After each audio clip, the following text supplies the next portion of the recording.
दीनहीन ब्राह्मण सुना। अब देखो 18,000 श्लोक 335 अध्याय 12 स्कंद, कहीं सुदामा का नाम नहीं भागवत में कहीं सुदामा का नाम नहीं लिखा। एक बड़ा सुंदर श्लोक आया है, व्यास जी ने अपनी कलम उठाई और सुंदर श्लोक लिखा। बाबा कहते कृष्णस्यासीत सखा कश्चिद ब्राह्मणो ब्रह्मविद्तमा विरक्त इंद्रियार्थीसु प्रशांत आत्मजितेन्द्रिया। श्लोक कह रहा है कृष्णस्या सीत सखा कश्चित। कृष्णस्या माने कृष्ण के, सखा माने मित्र, कश्चित माने कोई। आगे ब्राह्मणो ब्रह्मविद्तमा, भगवान कृष्ण के कोई मित्र थे, ब्राह्मण थे, ब्रह्म को जानते थे, बस इतना लिखा है। कैसे ब्राह्मण हैं? आज महाराज जी जिनका नाम है सुदामा, ब्राह्मण है, ब्रह्म को जानते हैं। अब देखो कुछ विद्वान कुछ कथावाचक कहते हैं कि सुदामा जी की 4 संतानें थीं, अर्थ, धर्म, काम और मोक्ष। देखिए हमारा भागवत महापुराण की कथा सुन रही है, भागवत कहती है सुदामा जी के कोई संतान नहीं। कैसे? हम नहीं कह रहे, श्लोक कह रहा है। क्या कह रहा है? विरक्त इंद्रियार्थीसु प्रशांत आत्मजितेन्द्रिया। विरक्त इंद्रियों से विरक्त। आप अनुमान लगाइए, सुखदेव जी ने यहाँ पर 1 डिग्री और लगा दी, कामई रहितम, कामनाओं से बहुत दूर है। अब एक बात दिमाग लगाइए, जो कामना से दूर होगा, जो विरक्त होगा, क्या उसके संतान हो सकती है? जो कामनाओं से रहित है, जो विरक्त है, उसके संतान नहीं हो सकती महाराज। लेकिन सुदामा जी कभी प्रसन्न रहे। एक ही मन में विचार करते हैं, सीताराम सीताराम सीताराम कही जाई भी राखे राम, ताई भी रही। सुदामा की एक बड़ी सुंदर मुखवाली पत्नी है, जाको नाम है सुशीला। सुमाने सुंदर, शील माने स्वभाव, इसका स्वभाव बहुत सुंदर है। और जिस स्त्री का स्वभाव सुंदर होता है तो स्वयं परमात्मा उस आंगन में आके वास करते हैं। वो जानती है घर में गरीबी है, घर में गरीबी है, लेकिन फिर भी अपनी पत्नी का साथ देती है। कहती स्वामी चिंता न करो, मैं आपके साथ हूँ। अगर एक पत्नी हर कठिन परिस्थिति में अगर अपने पति से ये वचन देती है, स्वामी आप चिंता न करो, मैं आपका साथ जीवन भर निभाऊंगी, तो महाराज कहते हैं वो सबसे सौभाग्यशाली पति होगा। लोग कहते सुदामा जी दरिद्र थे, सुदामा जी दरिद्र नहीं थे। सुदामा जी के पास पहनने के लिए अच्छे कपड़े नहीं थे, ये बात बिल्कुल सत्य है। सुदामा जी कितने पुराने कपड़े पहनते थे, बात बिल्कुल ठीक है। सुदामा के पास रहने के लिए अच्छा मकान नहीं था, ये बात भी ठीक है। लेकिन सुदामा जी दरिद्र थे, ये गलत। सुदामा जी गरीब तो थे। अब देखो गरीब और दरिद्र में अंतर है। गरीब किसे कहते हैं? जो मिल जाए उसी में प्रसन्न है, वो तो गरीब है। और महाराज दरिद्र उसे कहते कितना भी मिल जाए और पेट न भरे। कितना भी मिलने के बाद ही पेट भरे ना, और की कामना और मिल जाए और मिल जाए। जहाँ संतुष्टि ना हो तो विचार कर लेना, संतुष्टि नहीं है तो वही सबसे बड़ा दर्द माना जाता है। और सुदामा जी के पास तो इतना बड़ा धन है, फिर ये दरिद्र कैसे हो गए? कौन सा धन है? बाबा कहते गौ धन, गज धन, बाज धन और रतन धन खान, जब आवे संतोष धन, सब धन धूरे समान। संतोष धन है इनके पास, हमेशा मस्ती में रहते हैं और एक ही मन में विचार करते हैं, जैसे वो रखेगा मेरी तो केवल अर्जी है श्याम, मर्जी तुम्हारी है। प्रत्येक भक्त की यही अभिलाषा होना चाहिए, प्रत्येक भक्त की परमात्मा से यही अभिलाषा होनी चाहिए। ऐसा नहीं आए दिन भगवान से मांगो ये मिल जाए, हमें वो मिल जाए। ध्यान रखना, जीवन में जीवात्मा की कभी कामना पूरी नहीं हो सकती। एक कामना समाप्त होती है, दूसरी कामना जन्म ले लेती है। महाराज हमारी लड़का को ब्याह हो जाए, विवाह तो हो गया, अब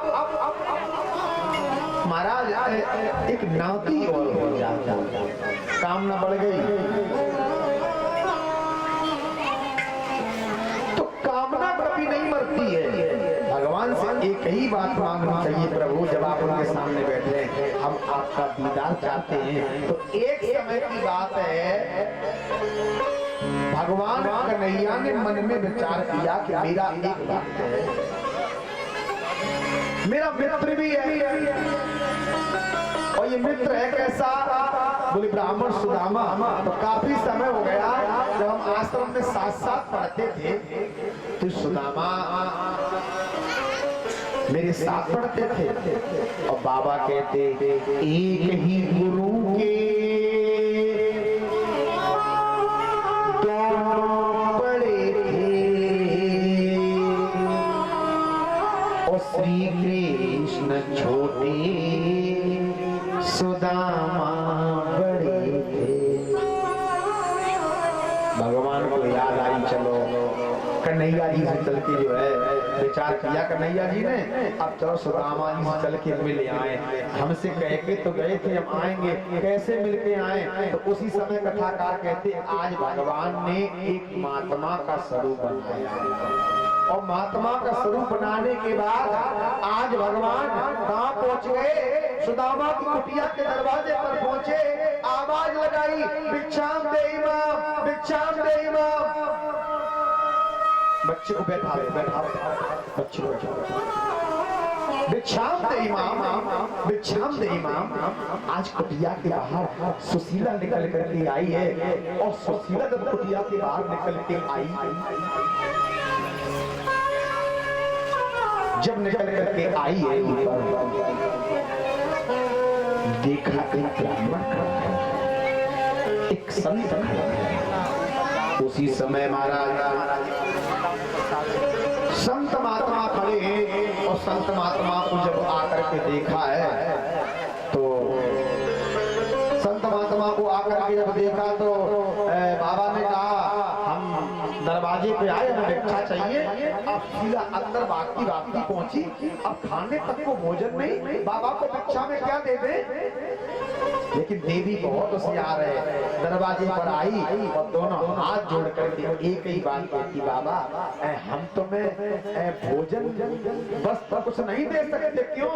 बोले हमारे घर में सूतक लगा है, और ना ही सूतक में दान दिया जाता है, और ना ही सूतक में दान लिया जाता है। सूतक में दान देने वाला और लेने वाला दोनों नरक के गामी होते हैं। जन्म का भी सूतक होता है और मृत्यु का भी सूतक होता है। मृत्यु के सूतक से जन्म का सूतक बड़ा होता है, और सूतक में जो दान ले और दान दे दोनों को ही नरक का गामी होना पड़ता है। कथाकार कहते हैं सुशीला आई है, और जैसे कहा सूतक लगा है, भगवान ने पूछ दिया तो काय को सूतक है, जन्म को है कि मृत्यु को? सुशीला हंस करके बोली, ए बाबा जन्म को सूतक है। अब भगवान ने पूछ दिया, अरे जन्म को सूतक है तो का भयो, चोरा भयो कि चोरी भई? सुशीला अब फूट के रोई है, कहती बाबा मेरे आंगन में गरीबी को जन्म पाया। और एक बात याद रखना, गरीबी बहुत बुरी होती है। मैंने गरीबी से कई बच्चों को भूख मरते देखा है। कथाकार से कहते हैं, मेरे भगवान किसी को गरीबी न दी। गरीबी बहुत बड़ा अभिशाप है। मौत दी मगर बद नसीबी न दी। जैसे ही रोई है भगवान ने कह दिया, ऐसा करो देवी अपने पति को द्वारका भेज देना। इतना कहकर भगवान अंतर ध्यान हो गए। देवी कुटिया में अंदर पहुंची, अंदर कुटिया में जाकर कहती है, पंडित जी बाबा ये कह के गया है अपने पति को द्वारका भेज देना। भगवान की ऐसी कृपा सुदामा समझ गए, ये पक्का हमारा लंगोटिया यार, हमारा मित्र कृष्ण ही होगा। अब सुशीला कई हट रखने का, द्वारका चली जाओ, द्वारका जाओ, द्वारका जाओ। एक ही बात सुशीला कहती है, स्वामी द्वारका चले जाओ। अब द्वारका तो चले जाएं, लेकिन सुशीला अपने मित्र के यहाँ, अपनी बहन के यहाँ, भगवान के मंदिर में, अपने गुरु के यहाँ कभी खाली ये बात बिल्कुल दिमाग की डायरी में आप नोट कर लेना। अपनी बहन के यहाँ, अपने गुरु के यहाँ, अपने मित्र के यहाँ और भगवान के मंदिर में कभी खाली हाथ नहीं जाना चाहिए। खाली हाथ जाने से दोष लगता है। तो उसी समय आज सुशीला कहती तुम्हें क्या दे दूं प्रभु। आज सुशीला अपने पड़ोस में गई और पड़ोस में जाकर के आज सुशीला ने चावल मांगे।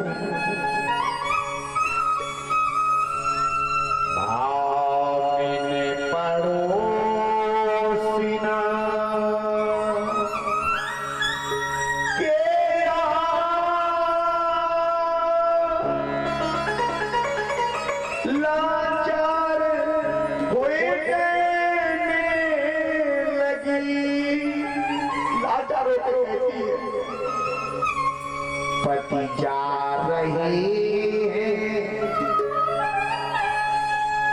द्वारका, चावल तो दे ओ सखी। और बहन ये मत समझ लेना कि मैं तुम्हारे चावल वापस नहीं करूंगा। जब लौट के पति आएंगे चावल में दे दूंगी सखी। आज सुशीला ने 4 घर से चावल कितने कितने मांगे? एक मुट्ठी हर घर से मांगे। तो परीक्षा जी ने प्रश्न किया, एक ही घर से 4 मुट्ठी काय नहीं मांगे? जो 1 मुट्ठी दे सकता था तो 4 मुट्ठी भी दे देता। सुखदेव भगवान के राजा, इसकी पत्नी सुशीला जो है समझदार बहुत है। इसने मन में विचार किया, अगर हम एक ही घर के चावल दे देंगे तो भगवान को समझ नहीं पाएंगे, और अगर हम 4 घर से मांग करके चावल देंगे, कोई चावल मोटा होगा कोई चावल पतला होगा, कोई चावल टूटा हुआ होगा, कोई चावल रंग बिरंगा होगा, तो भगवान समझ जाएंगे कि मेरे मित्र के यहाँ 4 मुट्ठी चावल। आज सुशीला ने एक पोटली बनाई है, और पोटली बनाने के बाद महाराज इस पोटली को 4 जगह से सिल दिया।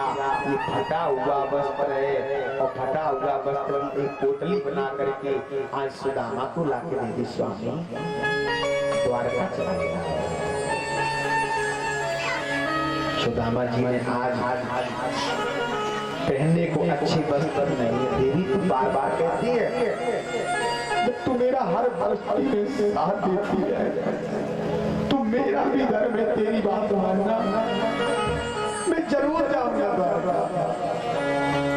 आज भगवान की ऐसी कृपा, सुदामा जी ने अपने बगल में पोटली दबाई, और पोटली दबा करके लाठी के सहारे से चले जा रहे हैं, और एक ही प्रार्थना कर रहे हैं, बड़ी दूर नगरी, बड़ी दूर नगरी, बड़ी दूर नगरी,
राधे